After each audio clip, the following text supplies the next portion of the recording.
We've said for the last couple of years, data is the new oil. That's one of the best probably catchphrases we could ever come up with. But the big thing around that one is we are creating more data, and there's a lot more data that's ever been available on every single one of us. Everything around our social interactions, what influences us, what actually is our buying behavior, our engagements. People literally extrapolate every single thought around our buying patterns, and they can market us. They use a particular credit card, and every single time I land in a country, city, wherever it may be, the moment I use that card, I'm getting an email straight away that says, hey, there's specials and all these different things going on. Some people freak out about that one, but I just think personalized information is actually very good. Sometimes it can actually go the wrong way. Sean Duca, what a fun episode. For me, this conversation really epitomizes all of the global mega trends that impact the future of humanity as it pertains to human-centric tech. We speak about cybersecurity, of course, but even things like brain-machine interfaces and smart cities, automation, and everything in between. The best thing that I love about this episode is that it's centered around thinking, mindset shifts, and things like first principles. Here's a little snippet and enjoy the episode. How good. Sean Duca, thanks so much for joining us in Dark Mode. Thanks for having me. There's a couple of prep around futuristic thinking, but I think you have nailed the background for those tuning in on the video file. So perhaps thanks for also joining in from Japan for the nightlife there. I'm not too sure. Very Tokyoistic. That's a new word for anyone. Tokyoistic. Nice. Yeah. It'll catch on. Yeah. So Sean, there's going to be a lot of local listeners who have crossed paths with you or maybe aware of you. But for those who are tuning in from around the globe, we do have a lot of those people joining into the podcast. Could you give us just a bit of an origin story about who you are and where you're going? Sure. So Sean Duca, my current role is the Regional Chief Security Officer at Palo Alto Networks for the Asia Pacific and Japan region. I've been with the company now for 7 years, a little over 7 years. Prior to that, I worked at McAfee or Intel Security as it was known back then for 15 years. And previous role was CTO for the region. So always had tech backgrounds, always liked to tinker with things. But I spend the bulk of my time these days really sort of educating executives and helping them understand what cyber really means to them, and in particular cyber risk, and what they could actually do and how they actually could leverage that and please capitalize on that for their own organization. Yeah, nice. And there's a host of things we'll get into there, but I actually want to throw it as far back as I possibly can and ask, were you one of those kids that just pulled things apart? So I had the first computer that we had was so probably would be familiar with the x86. I had an 86. So there was no 486, which was what most people actually had. I had an 86. And I took that in for show and tell at grade 4 and took it in for show and tell, brought it home, never worked ever again. So that's the level of tinkering. Yeah. How did you get all the pieces onto one bus? Like that? That's a shame. Yeah. It was those nice little sort of big boxy things, couple of bags. Yeah. It was the bus. It was the bus. Yeah. Just plug it in when you get there. Listen, kids, this is a computer. Yeah. And so at the core, Sean, you'd say you're really a technologist, right? Yeah. What are the most interesting things that you're engaging in conversation, maybe with customers and organizations in the APJ region these days? Yeah, good question. Look, from a technology standpoint, I think growing up as a kid, like my dad is a full-on sci-fi buff. So, looking at things like tricorders and things like that as a kid, you kind of always think that's Nirvana. That's what we're sort of heading to one day. So a lot of the things that I see right now that sort of interest me are, how do we actually sort of better enable ourselves to do something different, something more?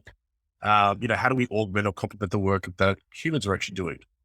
So everything that I ever saw as a kid, like the tricorder as an example, that was all about how does it help me? How does it help me actually sort of diagnose a patient or something like that? So they're the types of things that really sort of, I guess, get my interest when I'm talking to organizations that maybe they're in healthcare and they're talking about some of the new devices that they're actually coming out with. I'll actually sit there and start asking you a lot more questions. So they probably put the security side of it on the side for a second, just out of curiosity. Yeah. Yeah, amazing. I'm speaking a lot about how technology is ubiquitous. There's a lot of things like it's health tech or it's med tech or it's ed tech. It's actually like technology is ubiquitous. There's no like segregation anymore. It's everywhere. It's all around us. And that's what I really like about coming into the corporate industry and in working in cybersecurity, because everyone wants to feel safe online. You want to secure devices and people and all the rest, but it's actually like technology is that advancement to humanity. And so it doesn't matter like what organization you are or what you're doing or where you're working. The fact of the matter is we're all really working pretty harmoniously now with technology. It's just like a fact. Yeah. So, There's people that are kind of, let's just say they're anti sort of from the technology side. Like there's people that want to sort of get off the grid, so to speak, for various reasons. I sometimes like question why would someone want to do that, and I get there's a reason like from the privacy side of it and things like that. But a lot of the times, it's technology is here to help us. Sure, technology could actually go off on a weird, wonderful, different routes if we don't sort of watch it carefully. A lot of the conversations you see about AI ethics is a great example around that one. But that's where the technology is there. We're in control of it right now, and it could be continue to have control of it as well, as long as we don't actually let go of it. That's where I just think use it. For years, even if I think about sort of some of the questions or conversations that I've had over the years, people were adverse to using public cloud. It's like, oh no, I can't use that. It's putting that we can't put it in there. It's like, what's the difference? It's you could be using a colo data center down the road, or you could be using public cloud. Same thing. And it's just, I think it's just that sort of the trepidation sometimes, something new, something different, that we're changing something. Some of the people that I may interact with could be, let's just say like a infrastructure manager, kind of a bit of a job security thing as well. Like if I can't put my arms around the service, the data center and all the racks and things like that, they got scared. And I think that's where probably we saw some pushback, the initial stages at least. Whereas now, they're the ones that are probably like, front and center with this sort of the marching band right at the front. I've just Googled ubiquitous. I know what it means now. Thanks, Gabe. For anyone else listening, it's present. I can send you the link to that one. You mentioned AI ethics, Sean. I'm really keen to dive further into that. And Gabe and I totally agree. I love speaking on behalf of Gabe, so I'm just going to go for it here. Is that we're all about technology is designed for human enhancement at its core. And then it's the application of said technology, which can then become nefarious. So with AI, how do you see ethics becoming more designed for the good versus swifted to the wrong? Interesting question. And I'll use an example of probably a real sort of example where people decided to push back. I can't remember the name of the project, but it was in Google. And they basically, it was a whole bunch of people just said, we're not doing this. We don't want a particular project that had to do with the Department of Defense. Because they just basically said, this is actually something that's going to be used to potentially kill people or surveillance or something like that. And they just said, no, we don't want to do that. I think when people actually have that sort of moral standpoint of this is a tool, machine, a program, application that we're actually building that potentially could actually cause harm to someone else, I don't want to be involved in that. And I think that's where we're starting to see some of that popping up. But you look at what AI is being used for today, a lot of it comes down to surveillance. Spot the needle in the haystack. Spot multiple needles in the haystack. Go back in time and look through that. When people start to take the next step further, social scoring and a whole bunch of things like that, that's when you kind of say, are we crossing the line at that point? Sure, we are. Do you think there needs to be some, I don't know whether it's an organization that's got to look after it, but in terms of a moral compass at the development stage, where is there guide rails or guardrails for people to say, okay, this is where this crosses that line. We're heading too far into commercialization for this. Do you think there needs to be a global organization that leads this charge, or do you think it is up to the individuals who are at the heart of development to use their own moral compass? I'd say the latter. Don't get me wrong. I'm for regulation when it makes sense and when it's there. Global regulation is something that we've probably been touting for a long time. It's something that we should say we definitely need, just so we can actually get some sort of consistency across the board. But in lieu of not having that, what do we do? And I think that we're going to rely on the moral compass. But my moral compass could be different to your moral compass. And that's where you have the other side of it, where people say that if I don't use it in that manner, they will. So what do I do then? I have to use it. So it's kind of like, are we being strong-armed by ourselves at the end of the day? And that's, I think, the challenging part. And again, I think it just goes down to the ethical side of what is it that we're trying to achieve. I'd rather work on the side of good than anything else. We need a bit of a development lifecycle around software that has the OODA loop in it, Ben. Oof. For those, I just like saying OODA loop, Sean, Yeah. but if you're not familiar, it's a military concept where you observe, you orientate, decide, and act. And it's just that it talks to actually a lot of agile methodology and design thinking and even those sort of things. So it's all intertwined. There's a lot of examples historically where there's been so many unintended consequences. Yep. We're just really going through that cycle again at this point in history, really. Another 1,000 years, we'll look back on this and be like, oh, look at all those mistakes we made, but we were able to course correct. And I think that's where, well, like we have, you could probably even say that we always had the ability to course correct over the years of anything. You sort of look back in time and say, why did we do that? I just think with AI is literally that sort of the new frontier, and we are kind of there, and we're going to continue sort of, growing even further in that space. It'll be ubiquitous at the end of the day. And I think that's where you're going to have, let's start thinking about the way that we do it. There should be some manner where we say, this is actually what the guardrails actually are. And that could be, a group of people around the world. We've done this before for other things. Think about like telco standards. Back in the day, people sat down and just go, all right, let's do this. Sure, people have gone off in far-flung different directions. Best example, I think, was like railway tracks or something like that. Every single country around the world had some sort of different dimension. Sure, standards can actually help out on that one, but just have common ground, a common agreement. Think about it in our sort of context from a security standpoint. It pains me when I see people that go down the path of like, oh, we've got some sort of like compliance mandate, or, we want to move to this maturity body. And in all the countries that I actually sort of deal with across the region, Asia Pacific and Japan, everyone's trying to create their own version of NIST. It's like, what? Hang on, why are we doing that again? Or, and it's just putting different spin. And in the end, that just creates a nightmare for people. When you are a multinational, I'm now going to work out, how do I get that flavor, mix it all together to actually get something that I want. It's challenging. So challenging. Gabe, you mentioned the OODA loop, and just in Sean's response then, there's no historical context for the observed piece for past and present in the OODA loop, which is an exciting time for technology because we're at the forefront of that change. So we're all guiding our own moral compass in what we're developing here, what the constructs are, and even to your point, Sean, on people trying to recreate known entities in things like NIST. Yep. It's people trying to develop, it's people trying to curate their own definition of these known quantities. Absolutely. Yep. And I think that's also going to be the challenge of, maybe call it downfall is probably one way to sort of think about it as well. If people decide to go off piss and, it's a completely different way, maybe they're the ones who are going to suffer some sort of repercussions by doing that. You don't know. Sure, it could be a scary proposition to say maybe they actually work out that that's a secret sauce of how to actually get, 10 steps ahead of everyone else. I think time will tell, but I definitely still think we need to have some sort of guardrails around what we're doing and how we're thinking about doing it. Surely, back to the point before, Sean, around security and the differences across the countries that you're working with in the Asia Pacific Japan region. Yep. Surely trying to piece together different maturity models per country is like driving around with a bus with square wheels.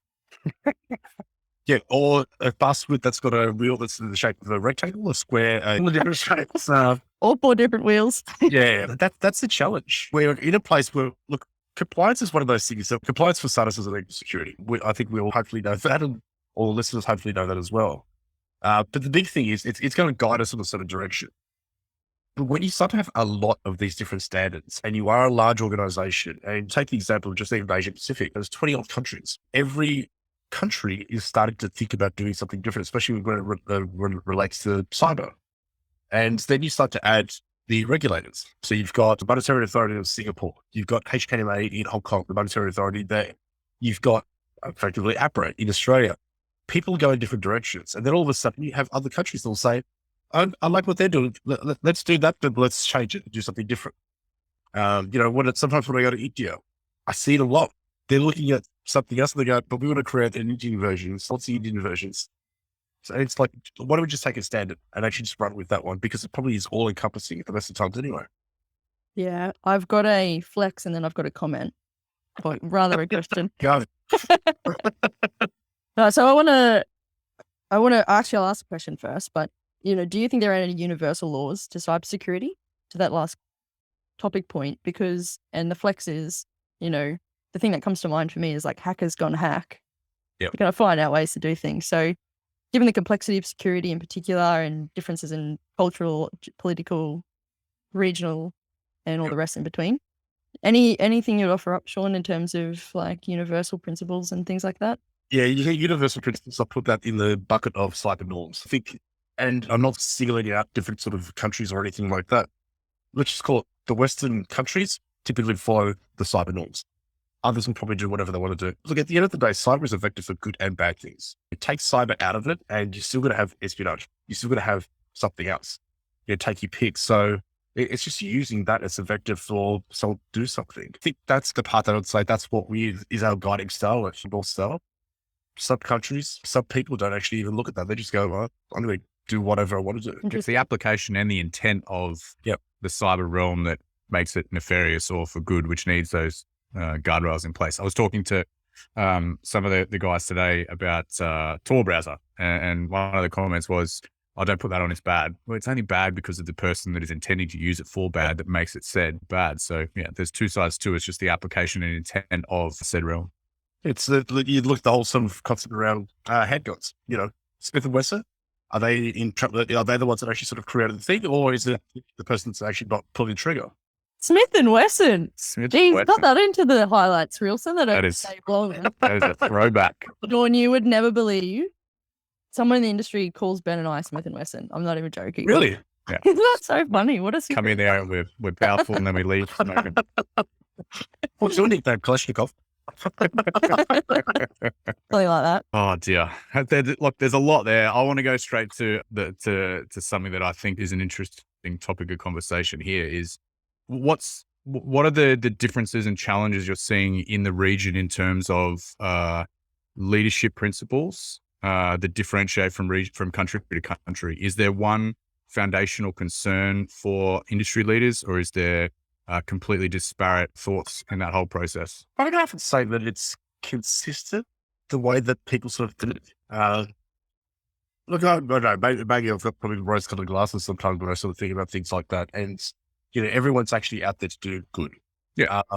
I think that's just the reality of it. So from a leadership standpoint, you know, people are looking to, you know, how do we grow? How do we prosper? Rarely do I actually come across an organization or leadership teams that, you know, and it does happen anyway, but people are focused on their customer. Like they're focused on everything around you. Let's call it customer centricity. How do you actually put the customer in the center of all of this? And everything is about how do you delight them? How do you ensure that through the omnichannel path that you go through when you actually communicate to your customers, you're all about having that seamless approach. There's just one stop shop for them to actually interact with you. Rarely do you have someone, you know, you do have some people that turn around and go, we're just here for the numbers. We're here for revenue and we don't care what we have to do. We get revenue. They're the ones that typically you would say culture will end up dying in a place like that. But that's also where you flip it around and say culture can eat strategy for breakfast, as they say. So it's a very fine line there. And I think that's where you're going to have that balancing act. So your greatest asset in your organization, your people, you don't look after them, they could turn on you in an instant. And I think that's, you know, people have seen that. People have seen, you know, this. So the people see that probably happen firsthand as well. When you take the last couple of years of what we went through, empathy was one of the biggest things that you turn around and go, if you don't have it, people are going to leave you. And you know how easy it was? Close one laptop, open up another laptop, done. They're out of the organization and you did not even see that coming. So I think that's where it's a big thing. And I think we've probably learned a lot from that. And I think a lot of people probably learned from that. Powerful. Well, a lot here I can say. I want to draw a link between like customer centricity, Sean, and human centricity, especially as it relates to tech. Yep. So what are your thoughts on a high level from like really the human centricity perspective? Humans are everything. And like, it was great. The previous, I can't even remember the gentleman's name now, that actually sort of came on that was talking about sort of, you know, the psychopaths and all of that. You know, it was the human. It was the best way that he talked about it. And look, I'm not really the one that turns around and says, you know, the human's to blame for everything. But, you know, humans have a very large part to play in it. And at the end of the day, you know, he said it so perfectly well. You know, there's a human behind the keyboard and they're the ones that are actually interacting with you. And there's going to be different motivation. You know, you turn around and go, is it money? Or you've got white collar crime that takes place and they've got millions of dollars behind them. Why do they do it? It's something else. It could be, I've got a debt or I've got a gambling issue. I've got a drug habit or something like that. And people are going to go off and do that, whatever they need to do to actually survive. I think humans are massive. but a human will actually turn around, and you could probably even go as far as saying a human will turn around and grab a gun the same way they would actually use technology. When it really comes down to they have to do something, they'll probably do it. Yeah, very Technology is more accessible though. Correct. Yep. And the thing is, we don't know, I remember once I was talking to a lady actually that she used to work in the government agency, and we were having just a very frank conversation about kind of cyber, physical, all sort of the different sort of realms. And she said something that was interesting. She said, look, when you turn around and tell someone, mind that with your, guard that with your life, and it's a box, something there, people can actually understand what they need to do. And they start to work out the construct of what they have to do, how they actually keep watching. You both have served as well, so you understand the premise. Cyber, it's like, where is the data? Hang on, how big is it? I don't even know what we're doing now. And that's when you turn around and go like this. It's kind of like I don't know. And that can also be dangerous because sometimes people could do something and they don't really know the consequences of it as well. It's fluid too, right? Like that can get bigger or could be moving and living and breathing in a sense where even though it's in cyberspace and it's like can't physically touch it, the whole realm can be quite fluid. Yep. And that's when you think about it now, like, we've said for the last couple of years, data is the new oil. That's one of the best probably catch prizes we could ever come up with. But the big thing around that one is we are creating more data, and there's a lot more data that's ever been available on every single one of us. Everything around our social interactions, what influences us, what actually is our buying behavior, our engagements. People literally extrapolate every single thought around our buying patterns, and they can market us. They use a particular credit card, and every single time I land in a country, city, wherever it may be, the moment I use that card, I'm getting an email straight away that says, hey, there's specials and all these different things going on.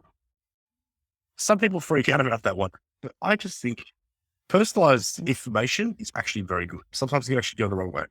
Yeah, it is very good. And in the world of privacy, and it's interesting because we've got Susie Elligray coming on the podcast next week, and she's actually just released a book in the last couple of months about the freedom to think. So talks about the privacy and sort of the arbitrage around where attention is going and how you can keep pace and not be psychologically manipulated online and all the rest of it, which is a very good case and very good argument. There's also an element of the onus on the individual and on our communities and on society to better understand technology and how we live symbiotically with it.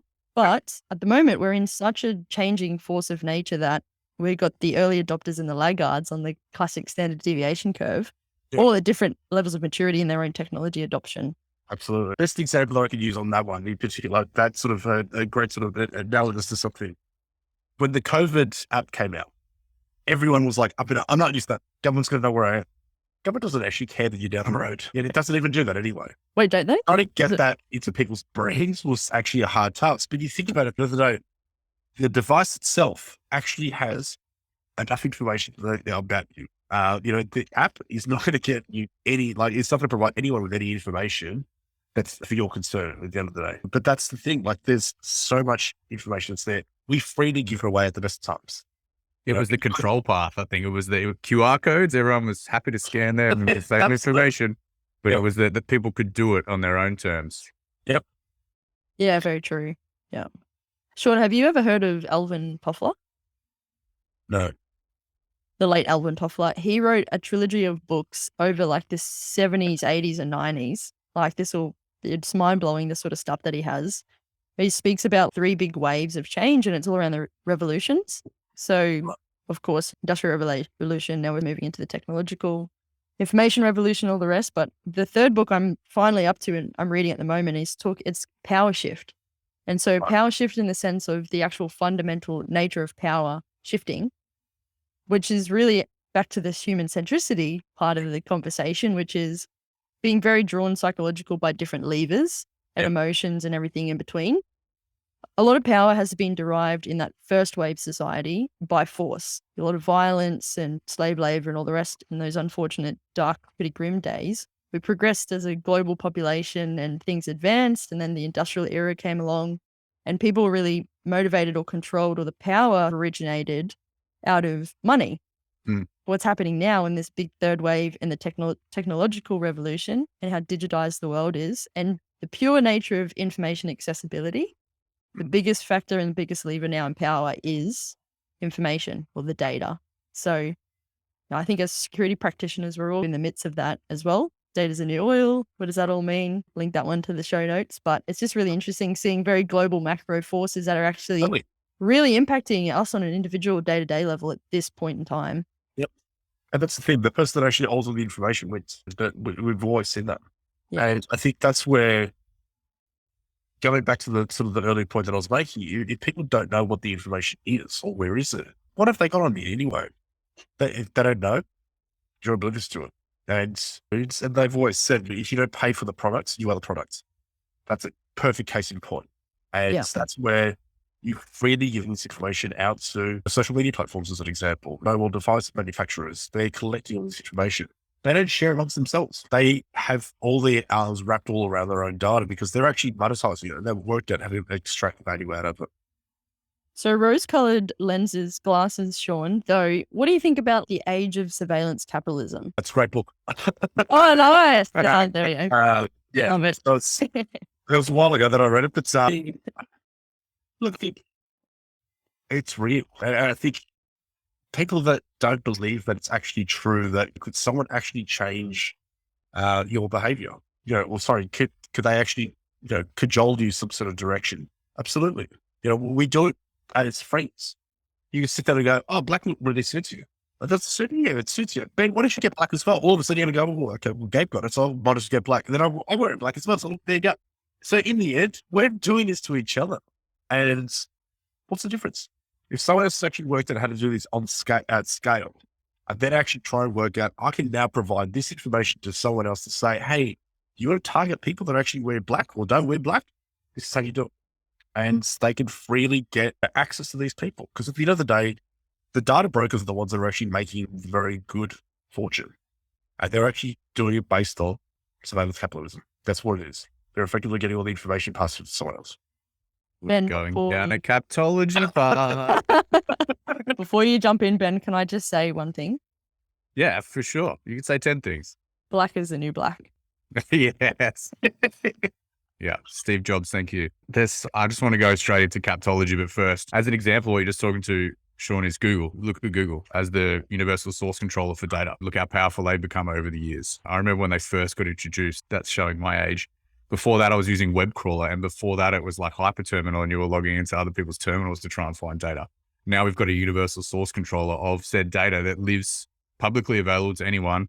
That is now selling data, which is our behavioral patterns, which is then being on-sold to other organizations to impact the rest of it is history, right? We all understand that. But to get more of a focus on Captology, because I love it, keen on your thoughts of Captology, Sean, and what you think as every application that's being developed now has some form of Captology in mind, whether that's to be for consumer data to be sold, or whether that's for, to be more commercially viable, or there is a form or an element of Captology in all of the new applications today. So it is part of the future. It has to be.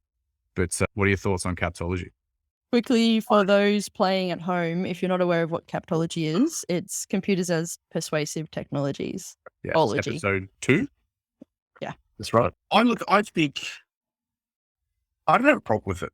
If I'm really honest, what's the difference? Because we've actually worked out how to put an algorithm into a computer or an application, and it's actually worked out how to actually do this at scale.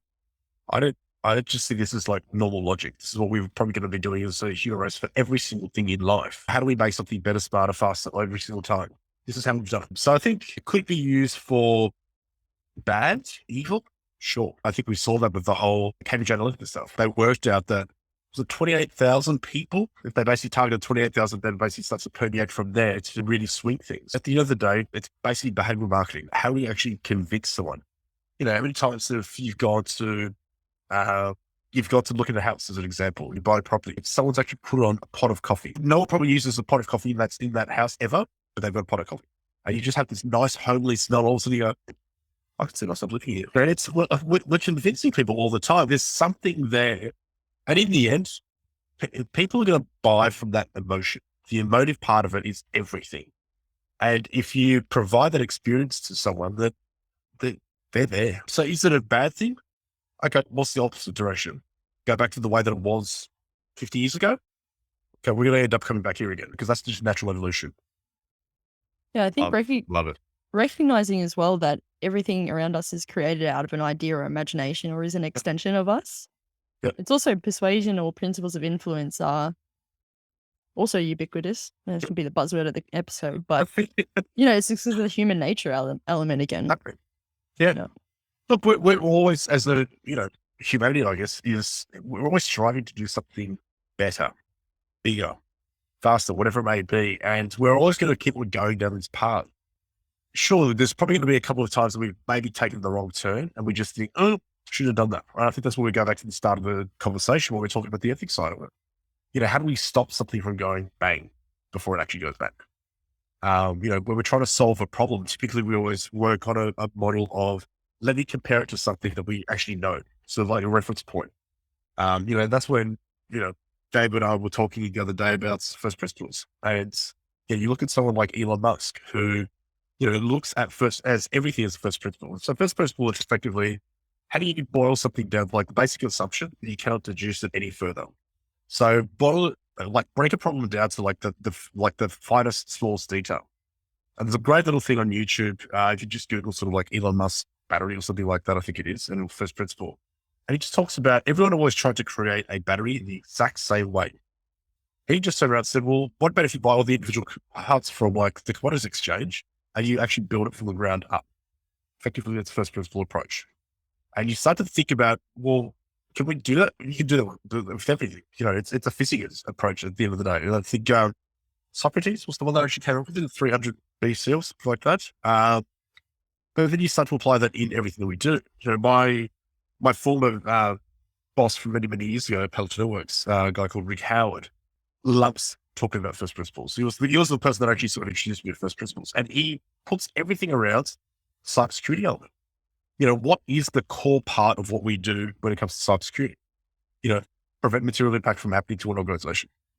How do you stop that? It's like, okay, well, there's a whole bunch of other things that we can do, but that's the mission. That's a core part of what a network defender has to do. Prevent material impact. You can never completely eliminate risk to an organization, but we manage it. And then there's all the other parts. It's not just simply risk management. How do we now help the business, thrive, optimize it, and sort of even grow and capitalize on that sort of ability as well? And I think a lot of it stems from boil the problem right down. Something that it's not, let's relate it to something else. What is the actual thing? Let's break it right down and grow up from there. We're going to have to draw a diagram around that. Double loop learning. I'm going full hectic in the Miro board. How good's Miro, by the way, Ben? Changed my life, everybody. If you don't use Miro, get on it. That's not even a paid sponsorship. The sign up as an affiliate there. Yeah, I love the first principles thinking and all the rest because it's just like everything is also repeatable. There's a lot of patterns in the way we do things or how things are created. And it's like the continuous improvement cycle too. So big fan. Yeah, absolutely. I knew we were talking about first principles in this episode with the show notes, and I purposely didn't go into a rabbit hole, which crucified me because I love a good rabbit hole. And in 10 years' time, when I'm talking about first principles as a result of this conversation, I'll be like, I remember when Sean Duca first introduced me to first principles. And it's this, that, and the other. Tell me more about first principles and how you relate it to your daily tasks. Outside of work, do you use it is it a principle that guides you, or is it a principle that guides you in your workplace? I think it's a principle that can actually just guide you in a lot of different things. I always probably think about it more from a, cybersecurity context because, I think I probably spent enough years with Rick sort of talking about it all the time. And, everything around things that we talk about today, like let's use the most favorite buzzword at the moment, zero trust.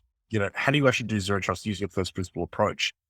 Boil the problem right down, break it right down, and then sort of build up from there.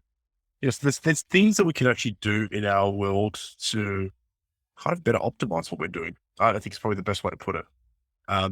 We live in a world, and I know I'm probably saying this and it's tarring everyone with the same brush. But too often I end up seeing organizations that this is the way that we've always done it. And, my personal mantra in life, if you want to call it that, is do different. Do something different because at some point in time, you're going to have to change. You're going to have to outthink yourself. Someone's going to probably catch up to you. Competition are going to work out, well, this is how he does it. So let's actually copy him. So you always got to think about, how do I just keep on changing? How do I keep on sort of reinventing myself, as an example? People turn around and say, oh, different day, same crap type of thing. It's like, no, it's not the day. It's change what you're doing. When you think about, the famous quote from Einstein was, definition of insanity is doing the same thing over and over, expecting a different outcome. How are we doing security differently? I think we learned, I think we actually learned quite well in the last couple of years that we had to do something different. It forced us to do something different. And I want to keep on seeing that. I want people to change, like, just sit down and work out, why do we actually do this again? Well, the example that I always use is people turn around and go, oh, we've got a proxy. It's like, why? Proxies are slow. They don't cover everything. What are we doing it again? I've actually had people turn around and say, it's always been here. So, okay, well, it doesn't have to be. Do something Yeah, different. totally. Where have you seen that equilibrium come, Sean, or that penny drop moment for companies? When you get change agent that comes in, I just Yeah. something different. They're just rogue operator and they flip the table and it's Yep. just like, oh, okay, well, we can see actually visibly it can be done differently and to a better effect. Yeah. Then the other thing is, so there's the change agent that comes to say, let's do something different. You probably even say that maybe it happens at the same time. And then you also look at some of the big macro trends as an example. Take cloud as we always took the approach of get a physical bit of tin as an appliance, put it into a data center, and that basically protected us from a security context. Then we started moving to the virtual data centers with VMware, and we started having virtual appliances. Well, in public cloud, what do? We don't rock up to AWS's data centers and go, can you put this piece of tin appliance that's inside your racks over there? It forced us to do something different. And I think the ones that actually, honestly, the organizations that actually stopped for a second and go, hang on, it's actually light in the sand here. We've got the opportunity to do something different. And, straight away you started to see that, the imagination changed somewhat where, security strategy was uplifted because people are thinking about, this is what's over the horizon. This is where we want to sort of get to in terms of actually being a more secure organization. And we just think about doing it a better, smarter way. You look at stats around how many point product solutions that people actually use and take your pick. Some people say 20, 50, 70. I've met an organization in the US that was 305. And you sit there and go, there is no way in the world you could actually manage 305 solutions. There's no way you could even integrate 305 solutions because none of those solutions were probably ever designed to interoperate and work together. So you just sit there and go, okay, how does this actually help me? Let's just keep on doing it. Why? Because that's going to make us more safe. We haven't been hit before. Okay. That's just probably pure luck. That's the definition of insanity. Doing the same thing over and over and expecting that's going to be, safety. It's just, and that's what that for me is just, call it a bit of a bugbear, but, I'm big on actually making sure that you can highlight this to, an exec and just say, help me understand what it is. When people actually sort of pull something up, board me, oh no, that won't work here because of this reason. Okay. Why did you do it like that? Something I don't even know the answer. Yeah, it's almost like, yeah, for sure. It's like revolutionary a lot of the time because people generally don't like that change or there's a reluctance there. So it's like politely and respectfully as well, challenging the status quo. And also just having that futuristic thinking or that lens towards where can the future take us because of how dynamic the nature of the world is at the moment. And there's a better way to find it. There's a better way to do it. Just got to find it. Yeah, absolutely. Sean, you mentioned virtualization there, and I'm keen to know your thoughts on, for me, compute, then connectivity, then virtualization were the three mega factors that evolved what we're doing now in the digital realm. What's the next one? Going big. Going big. So you said compute, network, and storage. And compute, connectivity, and then virtualization. So connectivity being internet and all things inclusive of, and then virtualization just changed everything because you can include AIs and. I think the connectivity piece. So let's just call it connectivity. Maybe sort of even broaden that one out a little bit further. The network, for lack of a better term, I think is going to be the one that's going to change a lot. And the reason why I say that, and obviously I'm not a network infrastructure person or whatever, but just have a look at a couple of different sort of data points. You've got 5G will roll out. It is starting to roll out. Depending on where I stand somewhere in Sydney, I can get a 5G signal on my phone, and then all of a sudden disappears. But no, but it's going to be everywhere. And then you think about, okay, what does that mean to the average small business? Well, you'll be able to go to your telco of choice. You'll be able to get a slice of that 5G network. Think about what that does. I no longer need network cables. I don't need anything in my network because I'm now connected to a 5G network, which is effectively Ethernet, but it's ring fenced because I've got a slice of someone's network, the telco's network. They provide value-added services and the like. All of a sudden you go, okay, now that we've got that, and we've also got in our public cloud, people like AWS and cloud providers, they provide a very, very thin veil of what the network actually is. Even for us building solutions, we get access to only small parts of the actual network stack. So all of a sudden, network infrastructure person's job changes a lot. So I think the network's going to actually be sort of the one that probably changes a lot. Is there going to be a long time for that to happen? Sure, it'll take time. But I think that's going to be the biggest change that we're going to see, because we're going to get to a point where, these things that we've always thought, let's call it the futuristic side of it, autonomous vehicles, literally autonomous vehicles, they need to be working with high speed network. Like you're driving in a car and the slightest little thing that could cause an accident, we're talking like microseconds, that has to be availability uptime. And that's a 5G network. That's 6G network. All the new ones that are going to come out. We talk about remote surgery, robotic surgery. You don't want some sort of gear on that network at all. Because that could be damaging life. And then you start to think about all these other devices that we're going to start to become dependent. And we're reliant on these networks to always be on, always be operating. And what we know as a network today, I think it's just going to fundamentally change. And, what is it? I think when people say that when you go to university, by the time you actually finish a university course, or 10 years from the time that you start university, you're actually more likely to get into a job that wasn't even created 10 years ago. I think that's where we're going to see a lot of things change. So when you put it in the context of what, let's say our world, the cybersecurity side of it, I think the world of a network engineer, I think is just going to dramatically change. What happens to people that are sitting in a security operations center? Well, you're still going to have the same job. But as we've seen exponentially, there's going to be a lot more things that are going to be happening, as they always have been. More data, we need to protect it more. We're going to have all these data islands all over the place. We need to start to work out what's going on. Then we have this influx of information coming in. It's like, how do I actually keep up with it? Oh, that's right. Automation. Machines actually start to help us and augment and complement the work that we do. Automate everything. Yeah. Starlink. Yeah.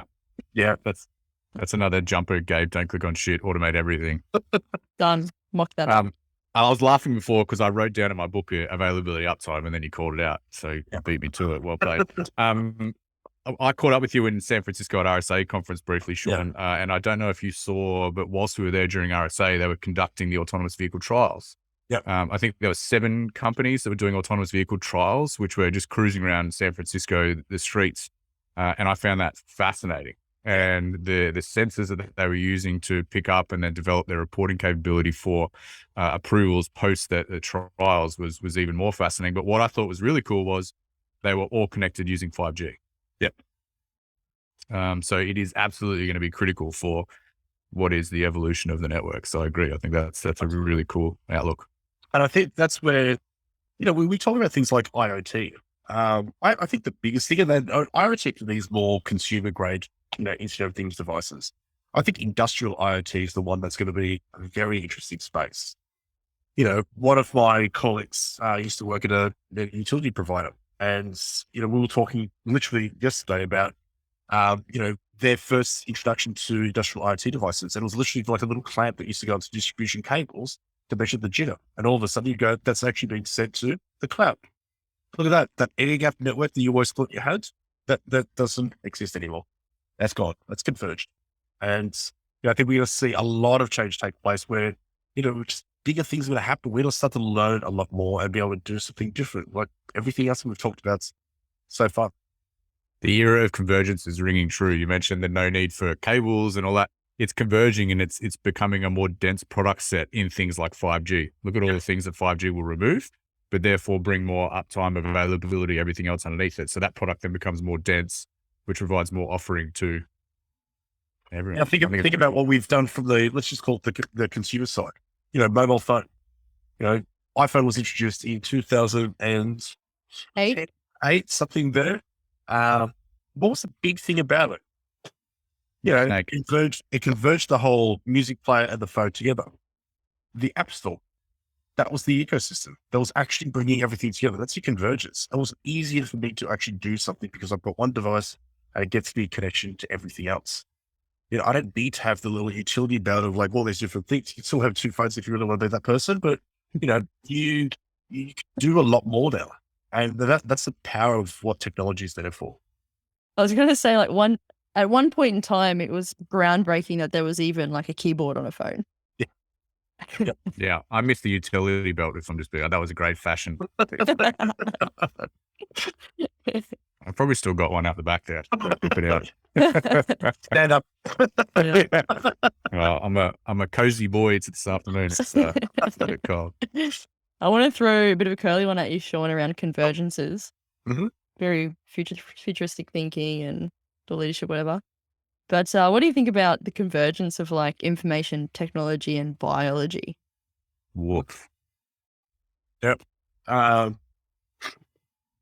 not the first time we've heard about stuff like that. You know, was it $6 Million Man and a whole bunch of other stuff from growing up as kids? Look, I think like the biomed space is huge, and it has been for a long time as well. You know, you start to see, and this goes back to sort of the point around, you know, the things that sort of interest me. You know, when you start seeing how we can actually create a prosthetic, you know, hand, arm, whatever it may be, and it's so lifelike that it can actually connect to everything else that is part of your body and actually act as one, like as your whole body. You think that's some amazing stuff there. And, you know, when we start to think a little bit broadly around what else could we do? You know, think about, God, some of the other movies, like, I'm trying to think of the name of it. Elysium? It started with E. It was like Matt Damon or something like that. And they were literally putting into like someone would actually get, you know, injured. And then it'd be put into this machine. The machine would automatically start like fixing them all up and doing all these different things to actually check the whole body. And you think that's actually a reality. I think that's something that we're going to be heading into. And all of it's based on the biomed stuff. Yeah, it's really cool. There's actually an Aussie company. I just like, this is literally the stuff that like keeps me up at night. Just like, I just find this so fascinating. There's like a whole post-humanism concept around this. Right. But bring it back to reality, there's an Aussie company actually called Synchron who are doing some amazing things. They're the first company in the world. It's yeah, if we take the Elon Musk link, Neuralink, Yep. you know, there's sort of similar concept, but just better and greater and just more altruistic in a sense. But they've got the first patent around like a vascular insert into the brain, which actually is helping people with disabilities to regain control and functions out of the way they think. Yep. So their thought patterns and waves and energy spectrums and that sort of thing is helping them through this brain machine interface connect and be more better able-bodied. And I'm just like, wow, that's just like so amazing. And that's, you know, we'll say earlier around it's augment and complement the work that people do. Yeah. Augment and complement the things that we have not been able to do, but some people have not been able to do. And you just think that's just pure like magic genius, right? Whatever you want to call it right there. That's just beautiful. And I think it's something that we should actually embrace and use, but also make sure that we're not sort of crossing, you know, the barriers somewhere, whatever those barriers actually are as well. Brain machine interfaces is the rabbit hole of the month at the moment. And if listeners haven't got onto that rabbit hole, I highly recommend it alongside removing beehives in walls and things. That's what else I'm doing at the moment. So I need a brain machine interface to help me pull out from some of those rabbit holes for sure. But that to me, that biomed space is super important. And I think that's the real innovation that we as humans are doing right now. You know, Neuralink, as Gabe mentioned, it fascinates me to no end. And some of the capabilities that they're able to do to help the livelihoods of people that are less fortunate than the able-bodied amongst us, and the people that have medical conditions that we can assist. Yeah, just robotic surgeries, being able to pinhole procedure almost anything. Yep. It's just so critical for the longevity of us as a human race to be able to further promote those types of those, you know, genius ideas. Yep. If you think, like, take the example of like smart cities. This is the thing. Like, I think a lot of people always think it's just like, oh, but like 5G, and then we're gonna have all these like consumer IoT devices. Not really. the big thing around smart cities is actually all about how do we make the city behave and act and provide a lot more than what it actually does. Now's a good time to actually provide transport because there's an influx of people that are actually sort of walking out to the bus stop. Cool. All right. How do we start to learn patterns of behavior? How do we start to invoke something to take place based on the changing patterns? And, you look at things like that. It's like, we're just moving out of this world of static equals, let's do this, to more of a, hey, agile, dynamic, whatever buzzword you want to use, go and act accordingly and move and pivot. And goes back to, that's the human. Yeah, big time. And it's also just the fluidity in that is talking about quite a progressive future. Yeah. But it's also change doesn't happen overnight. It takes a long time to happen. So there's also generations as well. Sorry to cut you off there. There's generations. I look at my parents and, they they sometimes always, actually not sometimes, they always actually work out how to actually lock their phone or do something wrong. My dad will end up deleting the icon for Outlook on his desktop. It's it doesn't have it on its own, but he thinks it does. And, you look at things like that, some generation, they're not going to sort of go through it. That's okay. But how do we actually have I won't say an easy way out option, but a way that we can still cater for that one? When the DPD app came out for travel, I just looked at that and I thought, oh my God, how are my parents going to do this thing? It's it's good. Yeah. Now I'm available, so that's good. Sean, you'll love this. My dad, he actually, instead of having his COVID vaccination, through the wallet and the digital IDs and everything, he took a screenshot and had it as his wallpaper. Brilliant. I think it's actually just smart, right? Less clicks. There's so many stories we tell about your dad, the things he creates, like the little scooters for your dad, and it's just that's a whole nother topic. I know. Some of the ingenious things that he creates. A big flex from my side, Gold Coast Olympics or Brisbane Olympics 2036, they're actually producing canvases for smart cities and smarter communities.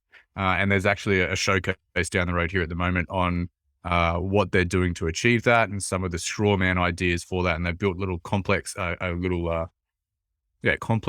with what it looks like. And my daughters are fascinated by it. I think on the Today Show this morning, recording on the 27th of July, they showed the aerial taxis that are going to be in play for the 2036 Olympics. And they're going to be solar driven, charged from the rooftops of skyline buildings. And then in the background of some of these smarter communities, there's, by definition of community, there's community engagement pieces to that. There's a community garden, there's a community chicken pen, there's a community this, that. I just think that's really cool. We're bringing technology, but also bringing some of the fundamentals of humanity back into play. Yep. We gather around, the feeding pens of chickens. We talk, gardens, things like that. I just think that's super cool that, the 2036 Olympics, with the funding that's been released for it, they're starting to come up with some of these concepts and put them into practice. That's exciting for me. And that's exciting for, as a father, my kids and the generations to come. Yeah. I think that's a brilliant thing in itself, because, obviously growing up as a kid, I went out on the street, had a bike, you literally become best mates with someone drop of a hat. And, things changed. When you start to think about built up areas in the city now, people live in apartments and you don't even know who your next door neighbor is. And sometimes they're actually don't even look at me. But it's one of those things. And now we start to say, let's move forward. How do we actually get back to this world? Let's all stand around the chicken coop. Let's stand around the community solar power farm that we've actually got there as well. That's just brilliant, because it's actually get people connecting here. I'm actually just stoked that 2036 is the year of the Jetsons. We're actually going to pick around. That just blew I got goosebumps, and there's aerial taxis. Oh, so good. How did I not?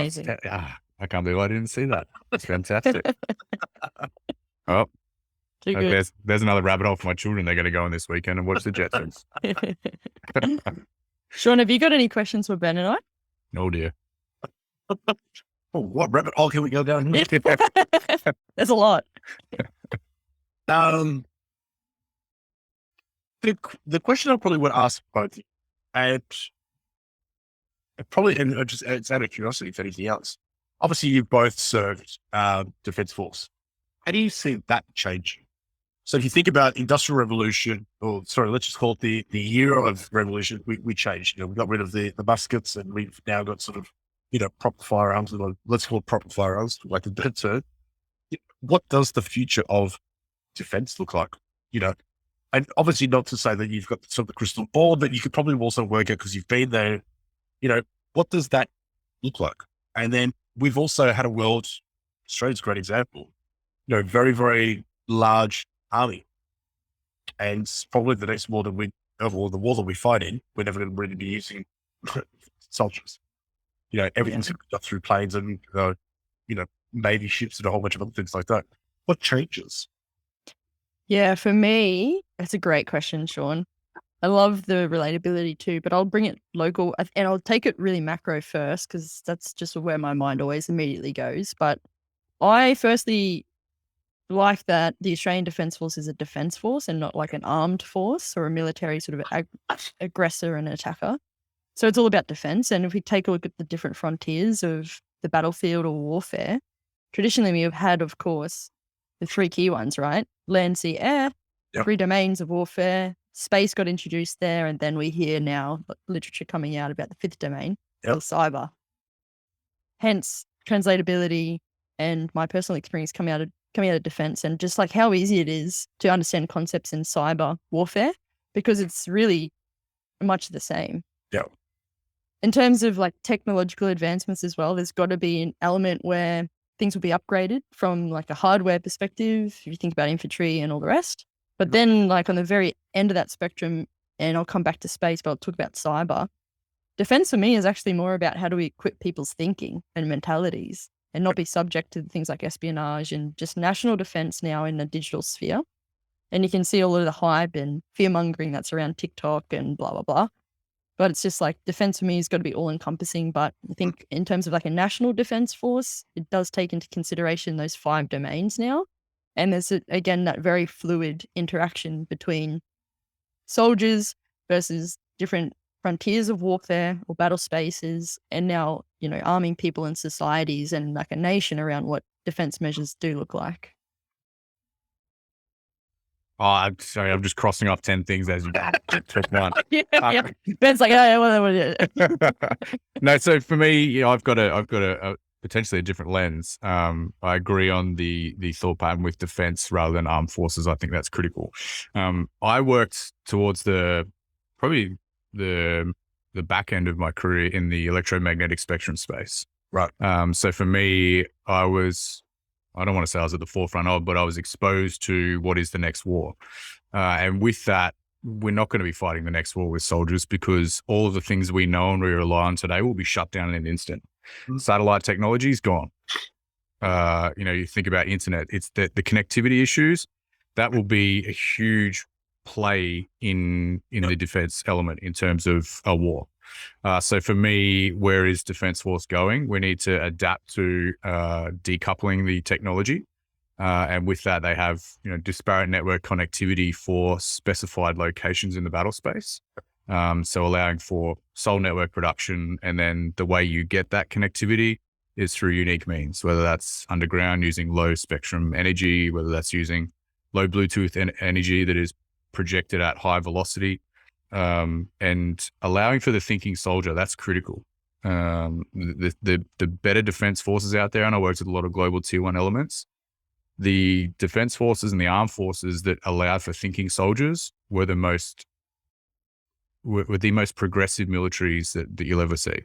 And so for me, the big critical piece for that is allowing for the thinking soldier in the Australian Defence Force. But you talk about the future of defence. The future of defence is in its terminology as defence, is allowing for the decoupling of network reliance. Very interesting. Nice. Yeah. It's good. Lots of key themes there we spoke about too, which is awesome. Yeah. That's probably a whole nother episode, Sean. You probably come on and we can talk about all those in another one. That was a great question, though. We haven't been asked that. So that was really cool. Shall we keep going? Yeah. I was actually, I was fortunate enough to be part of some of the forward projection of technology in Defence Force, in the Australian Defence Force. I I probably can't talk about too much of it, but it was a 1 week that was conducted every year, and you got some great minds in a room with some of the DSTO, which is the science and technology organizations, and it was literally an open discussion about where we see the Defence Force in 2030, 2040 and beyond. You're talking like Austin Powers stuff, like the laser machines and things like that coming from satellites, and just really, really cool concepts that belong in a like a Lord of the Rings fantasy novel rather than in the Defence Force. But it's those types of things. Like sci-fi generally projects what happens in technology. Yeah. Like you look at all of the things that came out of some of the military movies over time. We used to wear one night vision goggle in the earliest forms of kinetic action in the dark. As a result of some of the movies, you'd start seeing more and more NVG goggles for more of a 360-degree view of your NV. That was in movies. And then the tier 1 operators were like, hey, I want that. It looks cool. But it made sense, right? Because you had more field of view in night. So generally, science fiction and fiction in general are the things that change technology adoption. So who knows where it's going to go? Yeah. I think, even if I probably have a look at what's going on sort of in Ukraine right now as well, I think NATO are watching very, very carefully about what looks like. They probably never really expected that this is what it's going to be. We also thought that probably before before it all started, the invasion, it was more, everything's going to be cyber. And I think we found out that it wasn't like that either. We also saw a call to arms effectively. Zelensky sort of telling everyone and anyone to basically come in and help us. You also saw cyber vigilantes pop up, anonymous, vote, Yeah. probably before the war. So, before sort of all of that took place, we should say that they were, enemy. Now also it's like they're doing good stuff for us. Interesting.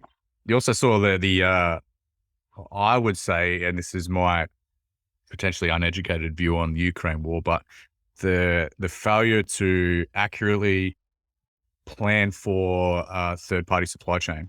Tanks are running out of fuel just across the border, and you see Ukrainian farmers pulling their crop dusters with tanks. It's like the critical missing piece is third-party supply chain in everything we do. So we need to get better at being more prepared for that instance as well. But I think you've seen the failure of some of the heavy machinery objects that are land forces in the Ukraine, and that was a result of poor planning for third-party supply chain. Well, they even found out from a munition standpoint as well. Some of the things they provided actually takes years to build, and some of the things that they were used in like a couple of seconds. And the other stuff that's like quick, like it's faster to build, wasn't being used that much. And everything changes. Supply chain thing is just a massive thing, and there's your rabbit hole. Supply chain is just one big little bubble right there. And come back on that one. So I've got a bit of creative work to do over the weekend. I'm going to put Sean Duca in a utility belt, and I'm going to put Ben Sullivan in a cyber hypervisor. Is this where we show the photo that someone superimposed you and I in the back of a tank with an RPG go? I think so. Yeah. Let's get that photo up. Yeah. Can you find that while I ask I've Sean? got to find that.